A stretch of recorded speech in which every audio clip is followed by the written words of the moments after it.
दोस्तों नमस्कार। भूगोल के इस अध्ययन में हम भारत के भूगोल का अध्ययन कर रहे थे। तो दोस्तों आइए अब हम भारत की भूगर्भिक संरचना के बारे में कुछ ज्ञान प्राप्त कर लेते हैं। तो दोस्तों हमारा भारत देश ऐसा देश है जहां पर पृथ्वी के निर्माण होने से लेकर और आज तक की नूतन संरचनाओं मिलती हैं। और ये हमारा भारत देश बहुत ही विविधताओं से भरा हुआ देश है। तो हमें अपने भारत देश की भूगर्भिक संरचना के बारे में भी अच्छे से ज्ञान होना बहुत ही ज़रूरी है। तो दोस्तों हमने यहाँ पर अध्ययन की सुविधा के लिए भारत की भूगर्भिक जो संरचना है उसको 3 भागों में बांट लिया है, जिससे कि हमें अध्ययन करने में सुविधा रहे, यानी कि हमें ये अच्छे से समझ में आ जाए। तो यहाँ पर हमने दक्षिण का पठार यानी जो पठारी भाग है उसकी संरचना को अलग से देख लेंगे। फिर उत्तर की ये पर्वतमाला है, इसकी संरचना को हम अलग से डिस्कस कर लेंगे। और वहीं भारत का जो मैदान यानी कि ये नूतन संरचना है इसका हम अलग से डिस्कस कर लेते हैं। तो सबसे पहले हम भारत के इस दक्षिणी भाग यानी कि जो हमारा ये पठारी भाग है इसकी संरचना का हम अध्ययन कर लेते हैं। चूँकि हम जानते हैं कि हमारे भारत का जो मध्य का भाग यानी ये मैदान है, इस मैदान से लेकर और नीचे की जो भारत की भूमि है ये भारत की मुख्य भूमि के नाम से जानी जाती है। और ये भूमि जो है वो पृथ्वी के गोंडवाना लैंड का हिस्सा है। और ऊपर की जो हिमालय के साइड की जो ऊपर की भूमि है ये अंगारा लैंड का हिस्सा है। क्योंकि हमने पहले अध्ययन कर चुके हैं कि हमारी पृथ्वी आज से लगभग 700-800 मिलियन वर्ष पूर्व जो था, हमारी पृथ्वी पर केवल एक ही महाद्वीप था जिसे कि पेंजिया कहते थे, और एक महासागर था जिसे पेंथालासा के नाम से जानते थे। तो दोस्तों 700 मिलियन वर्ष पूर्व हमारा वो जो महाभूखंड था, जो एक बहुत ही बड़ा महाद्वीप था, उसके टुकड़े हो गए और वो टुकड़े होकर पहले 2 हिस्सों में बटा। तो उसी 2 हिस्से जो हुए तो उसका एक हिस्सा अंगारा लैंड और एक हिस्सा गोंडवाना लैंड के नाम से जाना जाता है। तो भारत ही ऐसा देश है जिसमें वो दोनों हिस्से मौजूद हैं। दक्षिण का हिस्सा जो है वो गोंडवाना लैंड का हिस्सा है, वहीं ये उत्तर का हिमालय के पास का जो हिस्सा है ये अंगारा लैंड का हिस्सा है। तो दोस्तों ये हम 2 बातें समझ गए हैं कि ये गोंडवाना लैंड है और ऊपर का हिस्सा अंगारा लैंड है। अब ये हमारा भारत यानी गोंडवाना लैंड और ये पूरा हमारा जो महान महाद्वीप था वो दक्षिणी ध्रुव पर था, यानी दक्षिण ध्रुव पर जुड़ा हुआ था। और हमारा ये भारत ऑस्ट्रेलिया तथा अफ्रीका के साथ संबद्ध होकर दक्षिणी अक्षांशों में था। और उन दक्षिणी अक्षांशों में भारत अफ्रीका से अलग होकर जब उत्तर और पूर्व के लिए बढ़ा, वहीं ऑस्ट्रेलिया भी उत्तर और पूर्व के लिए बढ़ी। तो ऑस्ट्रेलिया तो दूर चली गई और भारत इधर आकर अंगारा लैंड से मिल गया। ऑस्ट्रेलिया आज भी दक्षिणी अक्षांशों में ही स्थित है, जबकि भारत पूर्णतया उत्तरी अक्षांशों में आ गया है। तो इस लंबे सफ़र में भारत ने बहुत कुछ झेला है, यानी भारत के ऊपर बहुत ही तरीके के मौसम होकर गुजर गए। क्योंकि कभी भारत दक्षिणी अक्षांशों में ध्रुव के पास था तो यहाँ पर बर्फ़ भी गिरती थी, और जब हिम युग आए तो हमारे इस भारत में बर्फ़ जम गई और बर्फ़ से जो आकृतियाँ बनती हैं वो भी आकृतियाँ हमारे दक्षिण भारत के पठारों पर मिलती हैं। और वहीं जब ये भारत विषुवत रेखा के आसपास आया तो यहाँ पर बहुत ही घने जंगल भी हुए और बहुत भारी भारी जीवों भी पनपे। तो उन जीवों के पनपने से इसी भारत में यानी दक्षिण भारत में जो है वो कैल्शियम प्रधान चट्टानें हैं, यानी कि वो जीव जब सागर में मर गए और वो जीव चट्टानों में जब उनकी हड्डियों का कैल्शियम बन गया तो वो कैल्शियम के चूने पत्थर का निक्षेप भी हमारे भारत में है। और वहीं जब ये भारत विषुवत रेखा के आसपास था, तो इस पर बहुत ही घने जंगल उगे और वो घने जंगल जब पृथ्वी के अंदर दब गए और उन पर मलबा इकट्ठा हो गया, तो पृथ्वी के अंदर दबाव से वो जंगल कोयले में बदल गए। तो वही कोयला हमारे भारत में आज भी निकलता है। तो दोस्तों, ये सारा इतिहास हमें संक्षिप्त में जानकारी रखनी ही चाहिए। तो इसी इतिहास और इस चर्चा के बाद हम आइए अब इन चट्टानों के जो क्रम हमारे मुख्यतः क्रम हैं उन्हें हम देख लेते हैं। वैसे तो हर क्रम की चट्टानें हमारे भारत में पाई जाती हैं। तो दक्षिणी पठार में जो हमारी पहली संरचना है, जिसे कि आर्कियन क्रम की चट्टान कहते हैं, जो कि बहुत ही पुरानी चट्टान है, यानी कि जब पृथ्वी बनी और बहुत ही गर्म थी, गर्म होकर जब ठंडा हुई तो ठंडा होने पर पृथ्वी के कुछ भाग ऊपर उठ गए और कुछ भाग नीचे धंस गए। जो भाग ऊपर उठे रहे वो पर्वत कहलाए और जो भाग नीचे धंस गए उन पर पानी भर गया तो वो सागर कहलाए। तो उसी क्रम में, यानी कि उस समय का उठा हुआ भाग जो हमारे भारत में है, वो यहाँ पर एक क्षेत्र है जिसे कि आरावली पर्वत श्रेणी के नाम से जानते हैं। तो वो आरावली पर्वत उसी क्रम का है और यहाँ पर हमारे कुछ पर्वत हैं वो भी उसी क्रम के हैं, यानी कि वो भी आरावली के लगभग उसी क्रम के जो पर्वत हैं। और ये पर्वत कभी भी अभी तक ये सागर के अंदर नहीं गए, यानी कि ये पूर्णतया दक्षिण से होकर ये उत्तरी अक्षांशों में आ गए हैं, लेकिन ये सागर के अंदर कभी नहीं डूबे, इनके ऊपर सागर कभी नहीं चढ़ा। तो ये वही भाग हैं जिन्हें कि हम आर्केनियन क्रम की चट्टानें कहते हैं। और ये भाग आजकल बहुत ही बदल कर और नीस के रूप में बदल गए हैं। तो इसलिए यहाँ पर जो भी चट्टानें पाई जाती हैं उन चट्टानों को बेल्लारी नीस, बंगाल नीस या बुंदेलखंड की नीस इस नाम से जानते हैं। तो ये चट्टानें वही चट्टानें हैं जो कि पृथ्वी के समय पर बनी हुई थीं। अगला हमारा क्रम है धारवाड़ क्रम, यानी धारवाड़ क्रम की चट्टानें वह चट्टानें हैं जो कि इन्हीं चट्टानों के, यानी जो उस समय की चट्टानें थीं, जो भाग ऊंचे रह गए थे उन पर जब बारिश हुई तो उस बारिश से वो चट्टानें टूटना शुरू हुई और जब वो टूटी तो वो चट्टानें इन्हीं चट्टानों के आसपास में जमा होने लगी और जमा होने कर पृथ्वी के दबाव से उन चट्टानों का कायांतरण हो गया।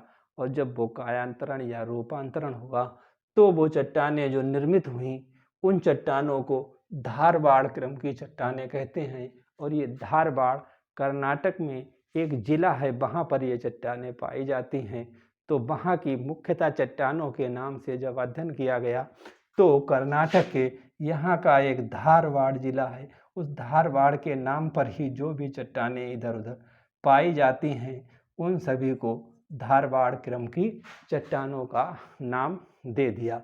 और ये धारवाड़ क्रम की जो चट्टानें हैं वो बालाघाट, रीवा, आरावली पर्वत श्रेणी और छोटा नागपुर, यहाँ पर ये चट्टानें पाई जाती हैं। तो दोस्तों, यहाँ ये चट्टानें पाई जाती हैं, इन्हें धारवाड़ क्रम की चट्टानें कहते हैं।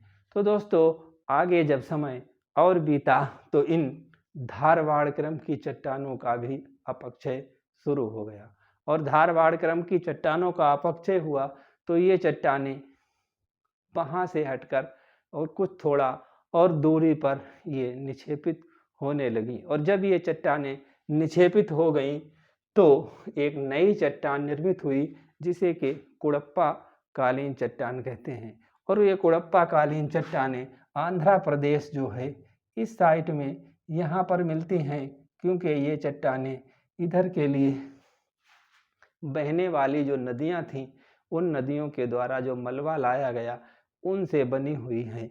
और ये चट्टानें जो हैं वो आर्कियन व धारवाड़ क्रम की जो टूटी हुई चट्टानें के मलबे से बनने वाली चट्टानें हैं, जिन्हें के कुड़प्पा क्रम की चट्टानें कहते हैं। अगला हमारा चट्टान का क्रम है जिसे विंध्यन क्रम की चट्टानें कहते हैं। और ये चट्टानें विंध्याचल पर्वत जो है एक उस पर्वत पर पाई जाती हैं। और ये चट्टानें जो हैं वो कुड़प्पा क्रम की चट्टानों के टूटने से बनी हैं, यानी कि बहुत ही जब लंबा समय सैकड़ों मिलियन वर्ष का समय जब बीतता है तो चट्टानों का रूप बदलता है और वो चट्टानें कायांतरिक रूप की हो जाती हैं। तो इन्हीं चट्टानों में जो है वो विंध्यन क्रम की चट्टानों में अपक्षय और अपरदन से जो निर्मित हुई हैं, इनमें बलुआ पत्थर पाया जाता है। यानी कि ये जो कायांतरण हुआ वो बालू का कायांतरण होकर वो बालुआ पत्थर बन गया और उसमें कुड़प्पा क्रम की चट्टानें ही थीं। तो दोस्तों ये जो चट्टानों का क्रम है वो विंध्यन क्रम है। तो ये विंध्या पर्वत जो है यहाँ पर पाया जाता है और इस क्रम की चट्टानों का निर्माण होते होते पृथ्वी पर कुछ जीव भी पनप गए थे। इनमें जीवाश्म भी पाए जाते हैं और कुछ चूना पत्थर के भी निक्षेप इसमें पाए जाते हैं। अगला है गोंडवाना क्रम की चट्टानें। तो गोंडवाना क्रम की चट्टानें जो हैं वो जुरैसिक युग में बनी और इसी युग में जो था इनका निर्माण हुआ। तो उस समय हमारी पृथ्वी लगभग विषुवत रेखा के आसपास थी, यानी कि जो हमारा ये भारत का क्षेत्र है ये विषुवत रेखा के आसपास था। और विषुवत रेखा के आसपास जो था तो यहाँ पर बहुत ही घने जंगल थे और वो घने जंगल टूटकर यहीं पर धंस गए और जब वो अंदर धंस गए और दब गए तो वहाँ पर वो कोयले के रूप में परिवर्तित हो गए।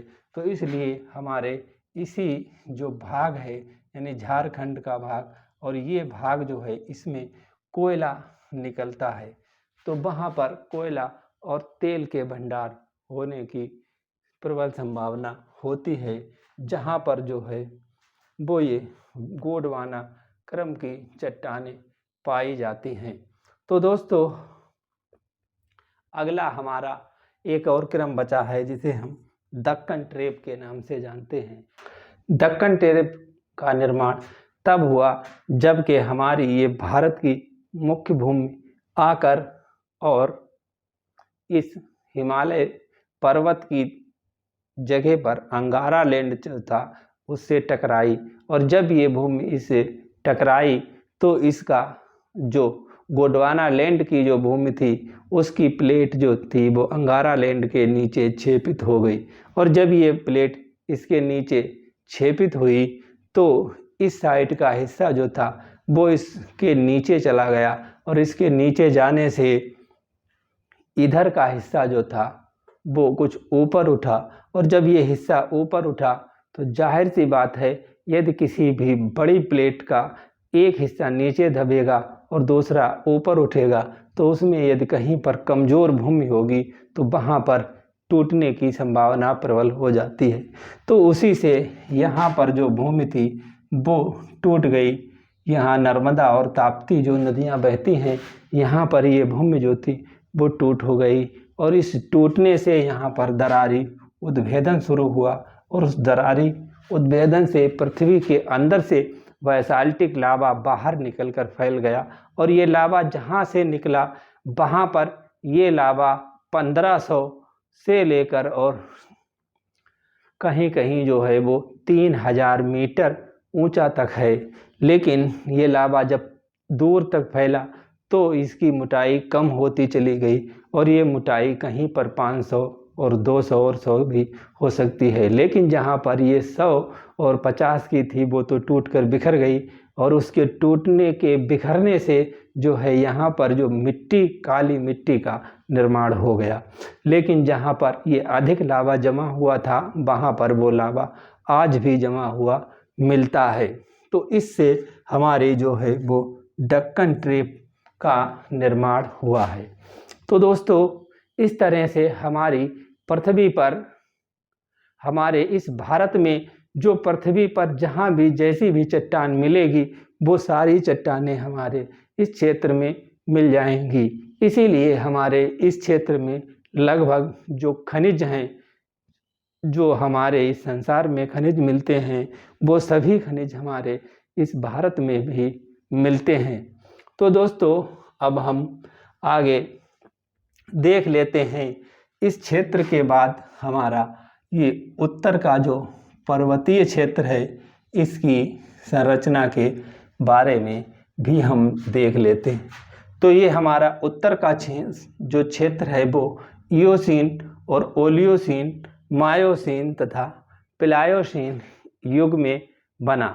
इयोसीन यानी कि 60 मिलियन वर्ष और 45 मिलियन वर्ष पूर्व में हमारे इस देश में जो ऊपर एक ये श्रेणी है बृहत हिमालय, उस बृहत हिमालय का निर्माण हुआ, यानी कि ये महान हिमालय हमारा इसी समय बना। और इस महान हिमालय इस युग में इयोसीन और ओलियोसीन युग में इस महान हिमालय का निर्माण हुआ। और इससे पहले यहाँ पर एक भूसन्नत थी जिसे कि टेथिस भूसन्नत के नाम से जानते हैं। तो दोस्तों इस भूसन्नत के 3 भाग हो गए, यानी कि ये जो ऊपर का भाग था इसी को जियोसिंक्लाइन के नाम से भी जानते हैं, यानी कि इयो भूसन्नति के नाम से जानते हैं, जिससे कि हमारा महान हिमालय का यानी बृहत हिमालय का निर्माण हुआ। और उसके कुछ समय बाद यानी कि मायोसीन युग में लगभग 25 मिलियन वर्ष पूर्व जो था वो मध्य हिमालय का निर्माण हुआ।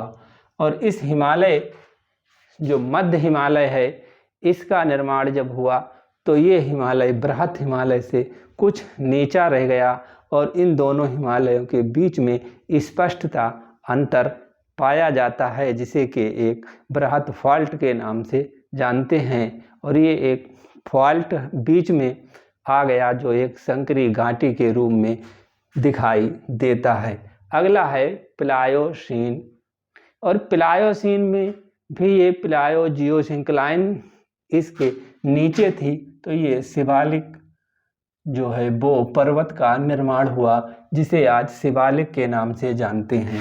और इसका निर्माण 11 मिलियन वर्ष पूर्व हुआ है, यानी कि ये सबसे नवीनतम पर्वत है और इसकी ऊंचाई भी सबसे कम है। तो दोस्तों इस तरह हमारे इस पर्वत का निर्माण हुआ। और इसी पर्वत में ऊपर जो है एक तिब्बत का पठार है जो कि कम प्रभावित रहा, यानी कि ये जियोसिंक्लाइन नहीं था तो ये ऊपर उठ गया, तो ये तिब्बत का पठार हो गया। और तिब्बत के पठार के बाद में एक और श्रेणी है जिसे कि कराकोरम के नाम से जानते हैं। तो दोस्तों ये भूमि भी पुरानी ही भूमि है, तो इसलिए यहाँ पर भी खनिज पदार्थ मिलते हैं, क्योंकि ये भूमि भी आर्कियन युग से लेकर और इस प्लायोसीन युग तक का समय झेल चुकी है। तो इस क्षेत्र में भी कैल्शियम के डिपॉजिट हैं तथा अन्य खनिज भी यहाँ पर पाए जाते हैं। लेकिन ये क्षेत्र जो है वो बहुत ही ऊबड़ खाबड़ यानी कि ये बीहड़ हो गया है, जहाँ पर पहुँचना थोड़ा मुश्किल है। इसलिए इस क्षेत्र में पाए जाने वाले खनिजों को उनका उपयोग नहीं हो पाता है और हो सकता है कि इन क्षेत्रों में तेल और कोयला भी मौजूद है, लेकिन उसको निकालना बहुत ही मुश्किल है। तो दोस्तों आइए अब हम हमारे देश का जो एक मध्य भाग बचा है उसका भी अध्ययन कर लेते हैं। तो हमारे देश का ये जो मध्य का नदियों का भाग है, ये प्लायोसीन युग के बाद जो नियोजोइक काल शुरू हुआ, तो इस नियोजोइक महाकल्प में प्लीस्टोसीन और होलोसीन यानी आज से लगभग प्लीस्टोसीन 1 मिलियन वर्ष पूर्व और ये 10,000 वर्ष पूर्व और आज तक का निर्माण यहाँ पर जारी है। यानी कि हमारे इस क्षेत्र में इधर से जो नदियाँ बहना शुरू हुई और इस विंध्याचल पर्वत से और आरावली पर्वत से जो इधर के लिए नदियाँ बहीं, वो नदियाँ एक बड़ी नदी गंगा की सहायक बन गई। और इस गंगा नदी के द्वारा जिस का मैदान का निर्माण किया गया उसे गंगा का मैदान नाम से जानते हैं। तो यहाँ पर पुरानी बांगर और नई बांगर और खादर मिट्टियाँ मिलती हैं और कुछ बहुत ही नूतन किस्म की चिकनी मिट्टी की डिपॉजिट आज भी हो रहे हैं। तो वो हमारी बहुत ही नवीन मिट्टियाँ भी यहाँ पर मिलती हैं।